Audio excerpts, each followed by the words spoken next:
मसीह में दुलारे माता पिताओं, भाइयों बहनों और प्यारे बच्चों, आज पवित्र कलीसिया सब मृत विश्वासियों का स्मरण दिवस मनाती है। इस दिन हम सभी विश्वासियों की आत्माओं को, विशेषकर अपने परिजनों की आत्माओं के लिए प्रार्थना करते हैं। साथ ही साथ हम सौदागाग्नि की आत्माओं के लिए भी प्रार्थना करते हैं। लोगों के प्रति हमारा आदर, सम्मान और प्रेम उनके इस दुनिया से चले जाते ही खत्म नहीं हो जाता है। हम अपने परिजनों की फ़ोटो देखने और माला डालने में आनंद का अनुभव करते हैं। 2 नवंबर यानी आज के दिन हम उनके कब्र के पास जाते हैं और साफ सफाई कर कैंडल जलाकर प्रार्थना करते हैं और पुरोहित के द्वारा कब्र की आशीष की जाती है।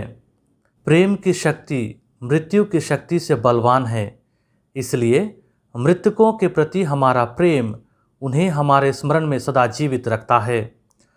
सभी विश्वासियों को स्मरण करने की यह प्रथा सदियों से चली आ रही है। सभी धर्म और मजहब के लोग आत्मा की अमरता पर विश्वास करते हैं और मृतकों के लिए प्रार्थना करते हैं। उदाहरण के तौर पर यहूदी एक स्थान पर विश्वास करते हैं जहां मृत्यु के बाद आत्मा बंधनों से मुक्त होने तक वहां रहता है। यहूदी धर्म शिक्षा तालमुद कहता है कि मृतकों के लिए प्रार्थना करने पर आशीष व पुण्य प्राप्त होती है। वे मृतकों के आत्माओं के लिए मृत्यु के बाद 11 महीने तक शोक मनाते हैं, जिसे वे मौनर्स कादिश कहते हैं, जिससे मृत परिजनों की शुद्धिकरण हो सके। प्रभु यीशु और उनके शिष्य भी मृतकों के लिए प्रार्थना करते थे और इस विश्वास को शुरुआती कलीसिया को दिया है। रोमन कैटाकॉम्स में अक्सर लिखा मिलता है, जो हमसे पहले चले गए हैं उनको अपने प्रार्थनाओं में याद करना। कलीसिया की शुरुआती सदी से ही पूजन विधियों में मृतकों के लिए प्रार्थना को सम्मिलित किया गया है। शुरू से ही कलीसिया के महापुरुष इस प्रथा या अभ्यास को प्रोत्साहित करते रहे। तरतुलियन ने मृतकों के लिए पुण्यतिथि यानी डेथ एनिवर्सरी को लिखा और विधवाओं को अपने मृत पति के लिए प्रार्थना करने का सुझाव दिया। संत अगस्टिन अपनी मृत माँ के लिए प्रार्थना किया करते थे, क्योंकि उनकी माँ ने निवेदन किया था कि जब मैं मर जाऊंगी तो कहीं पर भी दफना देना, लेकिन बेदी पर से मेरे लिए प्रार्थना करना। नाइसिया, फ्लोरेंस और ट्रेंट के धर्म महासभाओं ने मृतकों के लिए प्रार्थना करने के लिए प्रोत्साहित किया, यह कहते हुए और धर्मग्रंथ से प्रमाण देते हुए कि छोटे पापों के साथ मरने वालों का एक स्थान में शुद्धिकरण होता है। थियोलॉजिकल रीजन है प्रकाशना ग्रंथ अध्याय 21 पद संख्या 27 कहता है, न कोई अपवित्र व्यक्ति स्वर्ग में प्रवेश करेगा। सुक्ति ग्रंथ अध्याय 24 पद संख्या 16 कहता है कि धर्मी भी दिन में 7 बार पाप करता है। प्यारे भाइयों और बहनों, यह ईश्वरीय न्याय और दया के विपरीत हो सकता है अगर छोटे पाप के कारण आत्माओं को नरक में दंडित किया जाए। वे शुद्धिकरण के लिए एक स्थान पर जाते हैं जिसे सौदागाग्नि या परगेटरी कहते हैं, जहां ईश्वर की दया और न्याय आत्माओं को प्राप्त होता है। बाइबल से प्रमाण मकाबियों का दूसरा ग्रंथ अध्याय 12 पद संख्या 46 के अनुसार मृतकों के लिए यज्ञ बलिदान चढ़ाना और प्रार्थना करना आवश्यक है।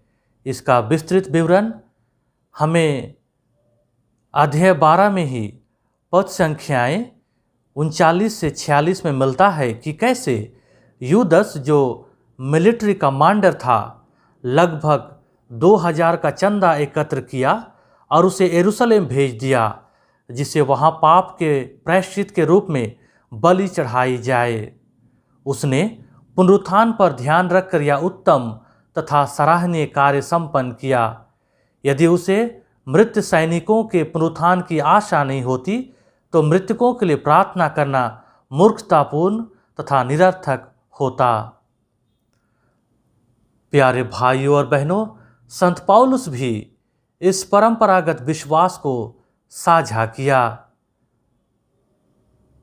तीमुथी के नाम संत पौलुस के दूसरे पत्र अध्याय 1 पद संख्या 18 में अपने सहयोगी ओनेसिफोरुस के मृत्यु के बाद यह कहकर उन्होंने प्रार्थना की, प्रभु उसे यह वरदान दे कि वह उस दिन प्रभु की दया प्राप्त करे।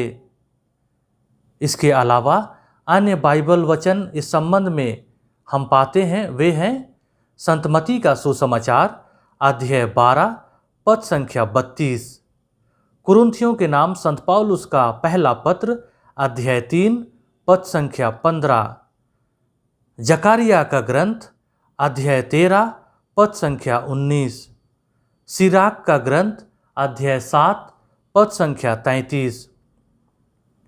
प्यारे भाइयों और बहनों, कलीसिया की धर्म शिक्षा हमें सिखाती है कि सौभाग्याग्नि वह स्थान है जहां आत्माओं का शुद्धिकरण होता है। उन्हें हमारी प्रार्थना की सहायता की आवश्यकता होती है। यह एक ऐसा स्थान भी है जहां यीशु का ट्रांसफॉर्मिंग एनकाउंटर उसके प्रेमाग्नि से होती है। मसीह में दुलारे माता पिताओं, भाइयों बहनों और प्यारे बच्चों, मृत विश्वासियों की सहायता हम कैसे कर सकते हैं? कैथोलिक कलीसिया की धर्म शिक्षा हमें सिखाती है कि हमें यूखरिस्ट बलिदान में उनके लिए प्रार्थना करें। साथ ही साथ परोपकार या दान दक्षिणा के द्वारा दंडमोचन कमाकर मृत व्यक्तियों के लिए प्रार्थना कर हम उन्हें सहायता कर सकते हैं। तो प्यारे भाइयों और बहनों, आइए हम अपने मृत परिजनों के लिए प्रार्थना करें, उनके लिए मिस्सा चढ़ाएं, उनके कब्र के पास जाकर मुलाकात करें और प्रत्येक दिन उनके लिए त्याग, तपस्या व प्रायश्चित करें। आमीन।